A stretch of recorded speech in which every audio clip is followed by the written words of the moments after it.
ఓం శ్రీ గురుభ్యో నమః. మాతృకా చక్ర వివేక ప్రామాణికముగా మంత్రో అక్షర ఉపనిషత్ ప్రామాణికంగా బీజాక్షరం ఈరోజు హ, హకారము హం. ఈ శబ్దము ఆకాశానికి సంబంధించిన తత్వం కలిగినటువంటిది. ఎవరు ఏ శబ్దం అలౌకికంగా ఉపయోగించినా ఆకాశం నుంచి రావాల్సిందే ఆ దేవతాశక్తి. ఉపనిషత్తులు చెప్తున్నాయి. ఇది అత్యంత శుభప్రదమైనటువంటి ఏ దేవతా అనుగ్రహం కలగటానికైనా ఈ బీజాక్షర శబ్దధ్వని చాలా ఉత్తమమైనది.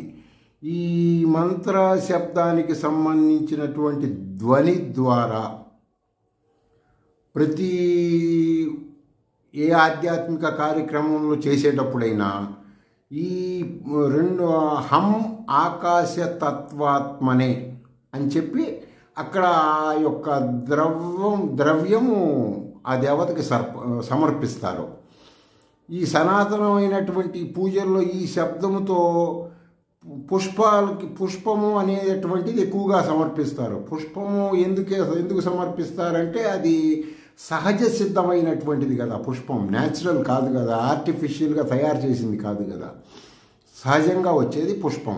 అలాగే సహజంగా ఉండేది దేవతా శబ్దములు. ఆకాశం సహజం ఉంటాయి, అవి ఎప్పుడు నిత్యము సత్యము శాశ్వతంగా ఉంటాయి. వాటిని గుర్తించడానికి ఈ తంత్రాలు అనేది ఏర్పాటు చేశారు. కొన్ని మంత్రాలు చేసేటప్పుడు ఆ మంత్రములో అంతరిక్ష దేవతా మంత్ర శబ్ద ధ్వనులు కొన్ని ఉంటాయి. కొన్ని పృథ్వీ స్థాన దేవతా మంత్ర శబ్ద ధ్వనులు ఉంటాయి. కొన్ని ద్యుస్థాన మంత్ర శబ్ద ధ్వనులు ఉంటాయి. ఈ దేవతా శబ్దములు ఈ యొక్క అంతరిక్షము, ఆకాశము, ఈ భూలోకము ఇలా ఉన్నటువంటి అక్కడ ఉన్నారు, అక్కడ ఉన్న వాళ్ళని నేను పిలుస్తున్నాను అన్నటువంటి జ్ఞానంతో చేయటం కోసం ఈ కొన్ని తంత్రక్రియలు ఏర్పాటు చేయడం జరుగుతుంది. అవి ఈ శబ్దధ్వనుల వల్ల నీ శరీరంలో సహజంగా వాటికి సంబంధించినటువంటి షాడో ఉంటుంది. ఆ దేవతకు సంబంధించిన షాడో బయట ఎలా ఉంటుందో నీలో అలాగే ఉంటుంది. అది యాక్టివ్ అవుతుంది. నువ్వు వెళ్తున్నప్పుడు సహజంగా నీ ఎండాకాలం నీ నీడ ఎలా పడుతుందో ఆ దేవతకు సంబంధించిన ఏ దేవతాంశం నీలో ఉంటుంది. అది నీకు తెలియదు, స్వప్నావస్థలో ఉంటుంది. దాన్ని నువ్వు గుర్తించడం కోసమే శ్రీ విద్యా మంత్రధ్వనులు.